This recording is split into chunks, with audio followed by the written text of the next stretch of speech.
Hi, ako si Silvertooth, pero sa totoong buhay, ako si Sandy, taga Pampanga, at ito ang isang normal na araw ko bilang OFW dito sa Ireland.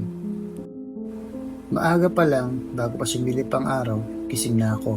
Ang alarm clock ko, hindi lang tunog, kundi paalala na malayo ako sa Pilipinas. Pero may responsibilidad akong kailangang kampanan. Bumabangon ako kahit mabigat ang katawan dahil alam kong bawat minuto, bawat araw may dahilan kung bakit ako nandito. Habang nag-aayos ako ng higaan, napapatingin ako minsan sa kisame. Minsan napapangiti, minsan napapabuntong hininga. Iniisip ko ang pamilya ko sa Pampanga, ang mga ngiti nila, ang ingay ng bahay, lutong adobong Kapampangan, mga bagay na hindi ko man kasama araw-araw, pero siya namang bumubuo ng lakas ko. Pagkatapos, tuloy ako sa kusina.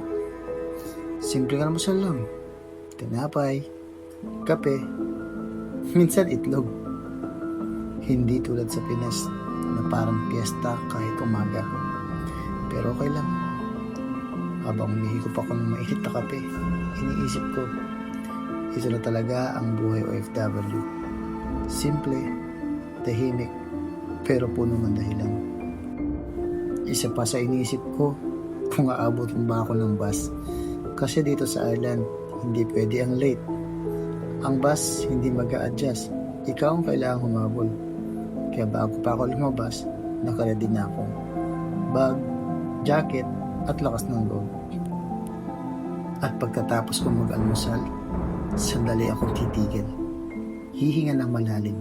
Parang sinasabi ko sa sarili ko, sige Sandy, oras na, panibagong araw. Papasok ako sa kwarto ko ulit. Kukunin ng jacket, bag, sapatos, at doon sa mismong sandali lalabas ako mula sa kwarto. Parang may bigat na bumabalot. Kasi paglabas ko ng pintuan ng kwarto, alam kong hindi na ako si Sandy na nagpapahinga, kundi si Sandy na lalaban na naman sa maghapon.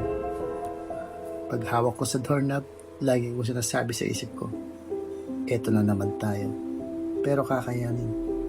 Pagbukas ng pinto, kasabay nun, ang pagbitbit ko ng lakas ng tapang para sa araw